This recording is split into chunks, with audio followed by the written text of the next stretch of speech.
The forgotten story of Bering Cigars. There was a time when this name sat in the shirt pocket of nearly every working man in America. Not the elite, not the collectors, the dock workers, the salesmen, the men who worked a full shift and lit up something small, sweet, and pale gold on their way home. Millions of them, every single year.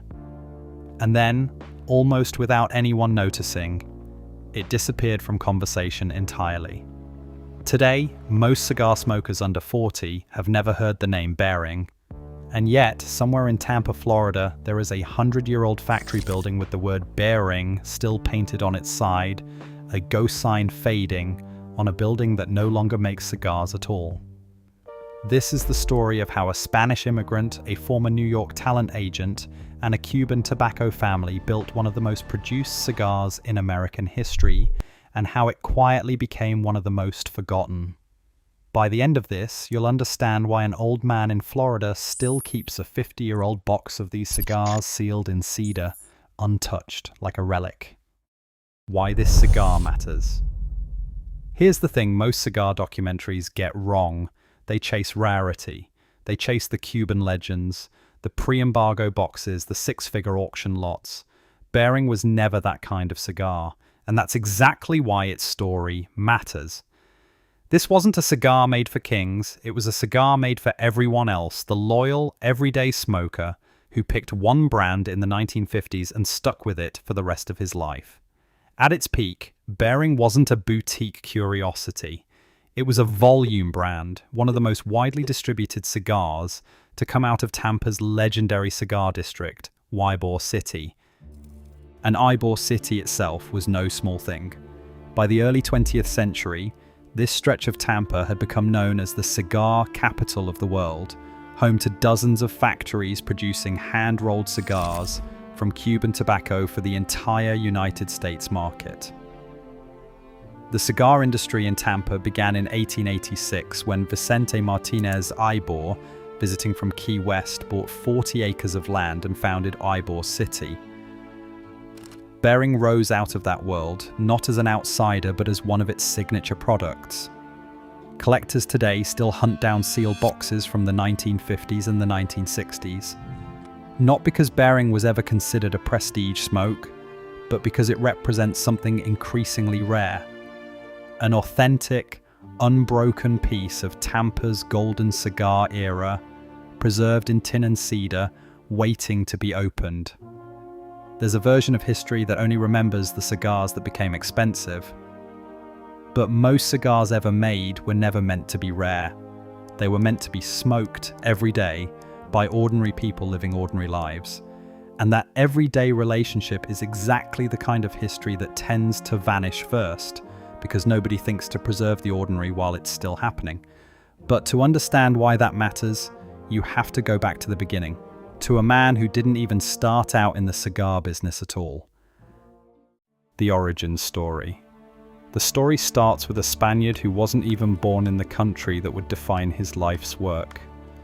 Manuel Corral was born in the Asturias region of northern Spain. As a boy, around the age of 10, he emigrated to Cuba, where he learned the cigar trade from the inside, apprenticing in the workshops that had made Havana synonymous with the finest tobacco on earth.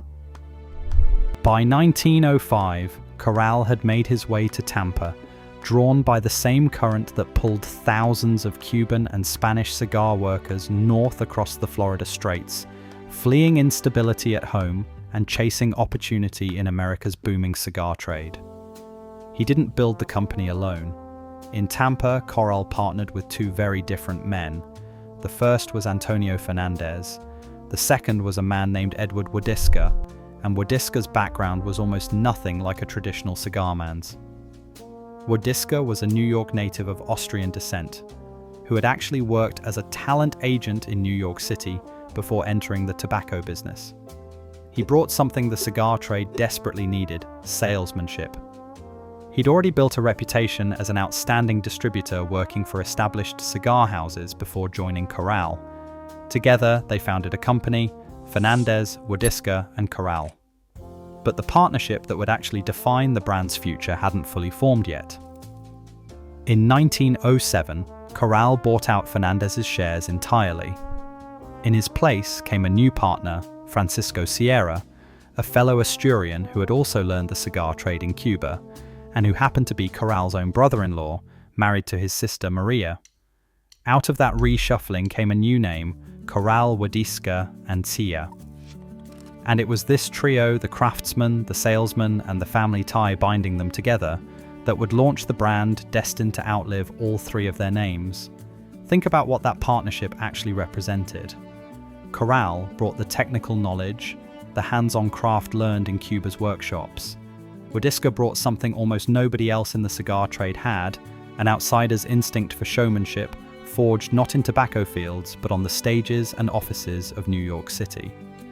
And Sierra brought family loyalty, the kind of trust that, in an immigrant business built from nothing, often mattered more than capital. For a while, that combination was unstoppable. The Golden Age. In 1905, at their original factory on North 14th Street in Ybor City, Corral Wodiska rolled out their signature brand for the first time. They called it Bering. They also produced a second brand, one with a far more theatrical origin. It was named Julia Marlowe after a genuinely famous New York stage actress of the era, and, by some accounts, a personal friend of Edward Wodiska's from his talent agency days. Imagine that. A cigar brand named not after a battlefield or a Cuban province, but after a Broadway star, because the man selling it used to work in show business. But it was Bering that took off. The cigar became known for something specific, its pale, sweet candela wrapper, sometimes called double claro. Candela wrappers are unusual. Instead of being cured to a rich brown, the leaves are flash-dried to lock in a green-gold color and a noticeably milder, sweeter smoking profile. In the American market of the era, this style became enormously popular, particularly among everyday smokers who wanted flavor without heaviness. By the middle of the 20th century, Bering had become a fixture. One retired reviewer later recalled working alongside a man in the early 1970s who smoked 3 Berings a day, every single one a candela, for years on end. That wasn't a rare story. That was Bering's entire identity. The reliable, all-day, working man's cigar. The factory itself moved in 1925 into a 4-story building on North 19th Street. A structure originally built in 1908 for a different cigar company entirely, and passed through several manufacturers before Corral Wodiska finally made it their own. If you look closely at the building's facade today, it still bears the inscription, 1928, Corral Wodiska Cigar. And on the side of the building, painted decades ago and never fully removed, one word remains legible even now, Bering. But behind the growth, behind the volume, behind the recognizable name on every tobacco shop counter in America, cracks were already forming that most smokers never saw. The hidden story. Here's what most people never knew about Bering's rise.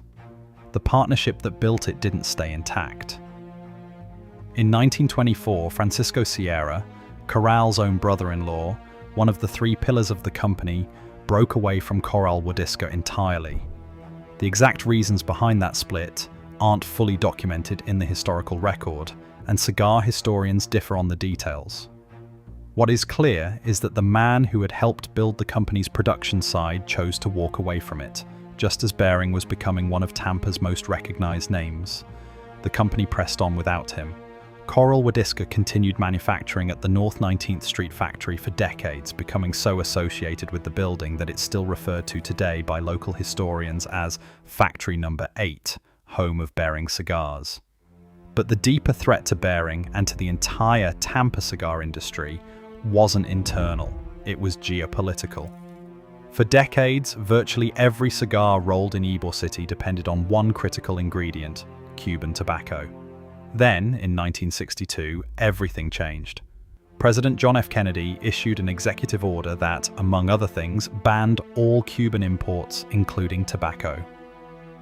Almost overnight, Tampa's cigar factories, including the one still stamped with Corral Wodiska's name, lost access to the very leaf that had defined their product for half a century.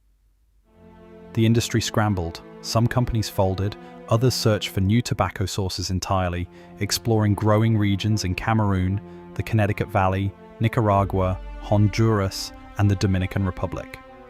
Bering would eventually follow that same path, but not before the embargo, combined with rising labor costs, began quietly hollowing out the industry that had made Ybor City famous in the first place. Picture what that meant on the ground. Factories that had operated for half a century on a single dependable supply chain now had to rebuild their entire identity from scratch. New leaf, new curing techniques, new flavor profiles, all while trying to convince loyal customers that the cigar in their hand still tasted like home. Some brands never survived that transition. Bering did, but surviving and thriving are not the same thing, and the difference between them is exactly where this story starts to turn. By the time America's tastes shifted again in the following decades, as premium boutique cigars from Nicaragua and the Dominican Republic began capturing the attention of a new generation of smokers, Bering was still standing. But it was no longer the story anyone was telling. The fall. In 1985, ownership of Bering changed hands entirely. The John Swisher Company, the same corporate name behind Swisher Sweets, one of the largest tobacco manufacturers in the country, acquired the brand and folded it into Swisher International Group. For a cigar built by immigrant craftsmen and named after a Broadway stage star's friend, this was a strange new chapter. Bering was now a line item inside a mass-market American tobacco conglomerate. Under Swisher, the geography of Bering changed completely. In 1990, production moved out of Tampa altogether and into Honduras, initially made under contract by a third-party manufacturer. Within a few years, Swisher went further, building an entirely new 78,000 square foot factory in Danlí, Honduras, dedicated to producing Bering at scale. On paper, this looked like modernization. In reality, it marked the end of something that couldn't be replicated in a new building, the direct link between the Corral, Wodiska, and Sierra families and the cigar bearing their name. The Tampa factory that once carried Bering, painted across its side, kept its ghost sign, but it stopped making cigars. And in the broader cigar world, something else was happening. The 1990s brought a full-blown premium cigar boom in America, driven by boutique brands chasing rich, complex, full-bodied profiles. Bering, mild, candela-leaning, mass-produced, and inexpensive simply didn't fit that story. It kept being made, it kept being sold, but it stopped being talked about. A brand doesn't have to close its doors to disappear. Sometimes it just stops being anyone's headline. The collector's hunt. And yet, Bering never fully vanished. It went quiet instead. And quiet is exactly what collectors listen for. Search cigar forums today and you'll still find threads from smokers who've stumbled onto sealed boxes of vintage Bering Admirals from the 1950s, cigars stored for over half a century in cedar-lined tins with gold foil lining, sometimes accompanied by handwritten letters from surviving members of the Corral family itself, passed down like small pieces of provenance.